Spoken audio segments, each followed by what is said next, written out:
The first thing I ever learned to make in my Instant Pot were hard-boiled eggs. Now technically the Instant Pot steams the eggs, but it does such a great job. It's an excellent place to start.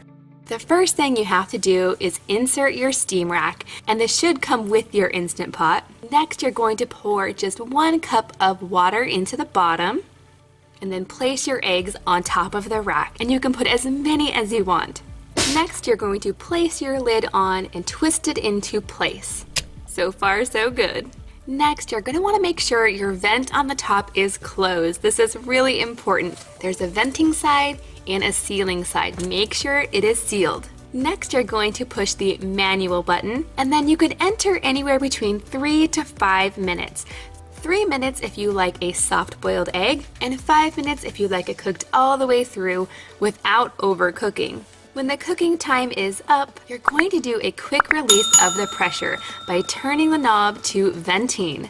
And I like to use a pot holder to protect my hand from the steam. Next, I'm going to put my eggs directly into an ice bath. This is going to make sure that they don't overcook, and it's going to help make them peel so easily.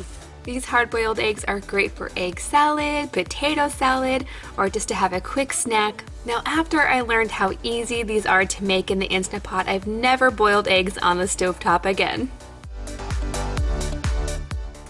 So once you've mastered the hard-boiled egg, it's time to move on to some baked potatoes. They are so easy in the Instant Pot and perfect if you're trying to feed a crowd or if it's a holiday and you have other items in the oven. Now, just like with my eggs, I've started by adding my rack and 1 cup of water. Next, I'm going to add in my potatoes. I'm using a medium-sized russet potato, which I've already washed. I'm not going to peel these because I actually like the skin on mine. Once my lid is on, I'm going to make sure your vent on the top is closed. Then I'm going to hit the manual button, and I'm going to set the time for 17 minutes. If you're using really big potatoes, or if you're putting a lot of potatoes in your Instant Pot, you may want to increase your time. And by the way, you guys, this is also a great way to make mashed potatoes. These potatoes came out perfectly. They're tender all the way through, but they're not mushy and they're not falling apart. The only hard part about these potatoes is deciding what to put on them. For me, I like a little bit of salt and pepper, sour cream, and some green onion. Super easy, but super delicious. The next thing you're going to want to learn to make is some shredded chicken. Having shredded chicken on hand is such a lifesaver. You can throw it into so many dishes, and the Instant Pot does it beautifully. And you don't even have to defrost the chicken first. You can totally put it in frozen if you'd like. It will take a little bit longer, but not much. For this, I'm not using my rack at all. I'm placing my chicken directly into the pot. This is about 4 pounds. You could definitely make more or less. It's totally up to you.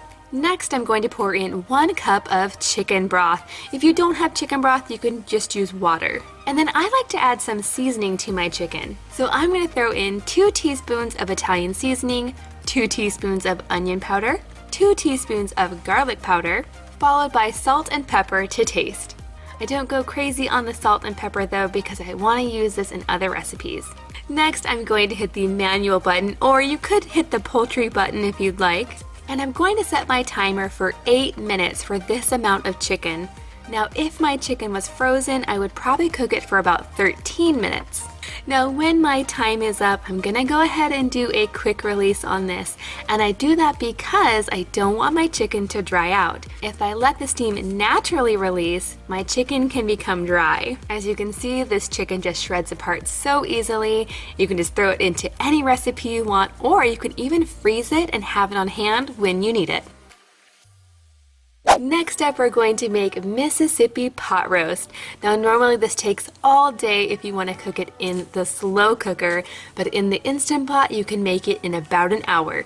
And I'm going to start by hitting the saute button on my Instant Pot. I'm going to add a couple of tablespoons of olive oil to the bottom of my pot. And then I'm going to add in my beef, 2 pieces at a time. I don't want to overcrowd them. Browning them on all sides is going to give it a delicious flavor. When the beef is all nice and browned, I'm going to go ahead and turn off the Instant Pot. Then I'm going to throw in 1 packet of ranch powder, followed by 1 packet of brown gravy. Now I'm actually going to use a gluten-free one, but you can use any kind you like. Now just like when you do any Instant Pot cooking, you're going to want some liquid in there.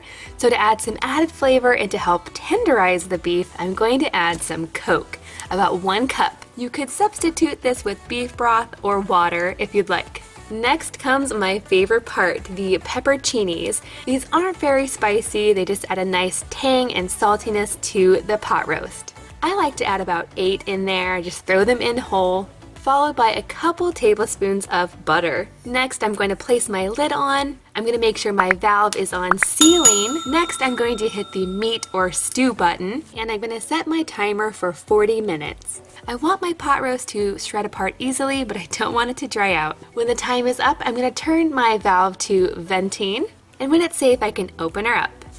Now you guys, this is some seriously good pot roast, and you've also created a really yummy broth. You could thicken it and make a gravy. You could serve this over noodles or mashed potatoes, whatever you'd like to do. And you guys, if you're not into beef, you can totally make this with chicken. I hope you found this video helpful today. If you did, please give it a big thumbs up and let me know if you'd like to see more in the future. Thanks for watching, and I'll see you next time.